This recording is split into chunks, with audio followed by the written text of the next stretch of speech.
Israel versus फिलिस्तीन, why India not support anyone. Bharat एक संपूर्ण प्रभुत्व संपन्न लोकतंत्रात्मक और अपनी एक धर्मनिरपेक्ष राष्ट्र है।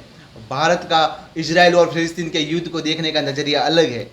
बहुत सारे भाई लोग देखते होंगे समाचारों में, जैसे बीबीसी हिंदी के समाचारों के अनुसार चीन है वो फिलिस्तीन का साथ दे रहा है और अमेरिका इजराइल का।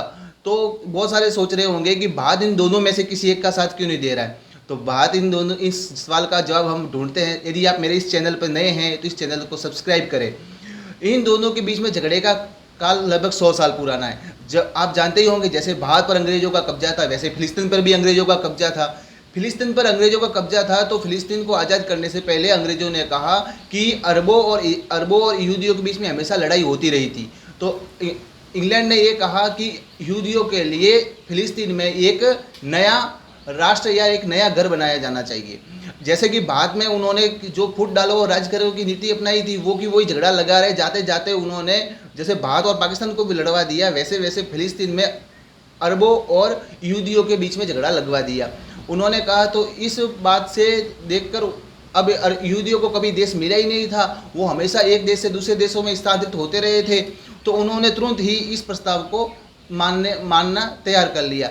अब 1948 में इंग्लैंड ने उन दो अरबों और यहूदियों के झगड़े को चलते रहने दिया और उन्होंने अपना साजो सामान लेकर इंग्लैंड वापस चले गए और इन अरबों और यहूदियों के झगड़े को यूएन के सामने पेश कर दिया। यूएन ने क्या किया कि अरबों और यहूदियों के बीच में दो राष्ट्र बनाने का एक प्रस्ताव पेश कर दिया, एक योजना बना दी। अब यहूदियों ने इस योजना को स्वीकार कर लिया और अरबों ने इसका विरोध किया। यहूदियों ने इसे स्वीकार करके इजराइल नामक नया देश बना दिया। जैसे ही इजराइल देश बना तो वैसे ही आसपास की अरब कंट्रीज़ ने इजराइल के ऊपर हमला कर दिया। अब 1000 साल से जो भी पीड़ित हो रहे थे तो उन्होंने क्या कर दिया कि करो या मरो की जैसी नीति अपनाते हुए उन्होंने सभी अरब देशवासियों के जो जिन्होंने हमला किया था उन सबको हरा दिया और इन्होंने फिलिस्तीन के बहुत सारे भूभाग पर कब्जा कर लिया। इसी समय 1967 में एक 6 दिन का बहुत बड़ा युद्ध हुआ। उस 6 दिन के युद्ध में उन्होंने पूर्वी यरूशलेम, वेस्ट बैंक आदि स्थानों पर उन्होंने कब्जा कर लिया। अब ये धीरे धीरे झगड़ा बढ़ता गया, आगे ये संघर्ष, इनके छिटपुट घटनाएं होती रही। 1988 में भारत ने फिलिस्तीन को एक स्वतंत्र राज्य के रूप में माना और राज्य की उपाधि प्रदान कर दी। अब इसी बीच में, इन झगड़ों के बीच में एक बात सामने ये आती है कि दोनों मांग क्या करते हैं। दोनों मांग ये करते हैं, जहाँ पर फिलिस्तीन कहता है कि 1967 से पहले जो इजराइल के जो हिस्से फिलिस्तीन के थे वो फिलिस्तीन को वापस किया जाए और पूर्वी यरूशलेम को स्वतंत्र फिलिस्तीन की राजधानी बनाई जाए। वहीं इजराइल की ये मांग है कि पूर्वी यरूशलेम या यरूशलेम पे उसका कब्जा है तो वो उसका प्रभुसत्ता पूरी चाहिए उसे। वहीं पर वो चाहता है कि पूरा विश्व एक इजराइल को एक यहूदी राष्ट्र की मान्यता प्रदान करे। अब इस बात को देखते हुए अब हमको इन सब बातों को जानने के बाद नतीजा ये निकलता है कि भारत का इसके ऊपर क्या राय है। भारत की इस दोनों के साथ में अच्छे संबंध रहे। भारत का झुकाव पहले तो फिलिस्तीन जब आज़ाद हुआ तो फिलिस्तीन के साथ में झुकाव था। 1947 के अंदर उन्होंने फिलिस्तीन के विभाजन का विरोध किया था यूएन में। यूएन ने जब ये प्रस्ताव पेश किया कि फिलिस्तीन के दो राष्ट्र बनाने चाहिए, एक तो यहूदी वाला राष्ट्र बनाना चाहिए, एक अरबों वाला राष्ट्र बनाना चाहिए, तो भारत ने इसके विरुद्ध में अपना वोट दिया था। वहीं पर भारत का हमेशा फिलिस्तीनियों की मांगों को हमेशा मानता रहा है और फिलिस्तीनियों की मांगों का समर्थन करता रहा है। वह लगातार इजराइल के खिलाफ वोटिंग यूएन में करता रहा है।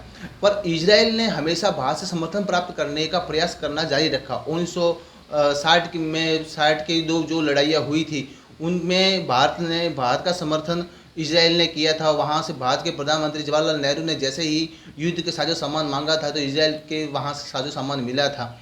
1992 के अंदर जैसे कूटनीतिक रिश्ते बढ़े नरसिम्हा सरकार में, तो वैसे भारत के धीरे धीरे भारत की नीति, विदेश नीति बदलती गई और 2014 में जैसे हमारे प्रधानमंत्री नरेंद्र मोदी जी आए तो उनका जैसे इजराइल आना जाना हुआ, इजराइल के प्रधानमंत्री का और वहाँ के राष्ट्र प्रमुखों का आना जाना हुआ, तो दोनों के बीच में घनिष्ठता बढ़ती रही। तो भी भारत अभी दोनों देशों के बीच में तालमेल या सामंजस्य की नीति बनाए हुए हैं।